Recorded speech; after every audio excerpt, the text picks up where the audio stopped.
আসসালামু আলাইকুম এভরিওয়ান, সবাইকে ওয়েলকাম নতুন আরও একটা রেসিপি দেখার জন্য। আজ আপনাদের সাথে শেয়ার করব মাত্র একটা ডিম দিয়ে খুবই মজাদার একটা কেকের রেসিপি।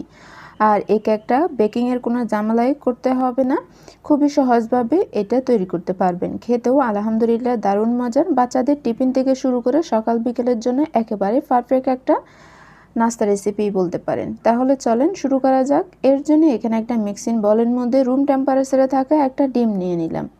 এরপর ডিমের কুসুমটা আলাদা করে নিব। আলাদা করে নিয়ে নেওয়ার পর এখন একটা হ্যান্ড উইচ দিয়ে এটাকে আমি প্রথমে 30 সেকেন্ডের মতন একটু মিশিয়ে নিচ্ছি। যদি হাতের কাছে হ্যান্ড উইচ না থাকে আপনারা কাঁটা চামচ দিয়ে এই কাজটা করতে পারবেন। 30 সেকেন্ড পর এর মধ্যে আমি 1/4 কাপ পরিমাণে চিনি অ্যাড করব।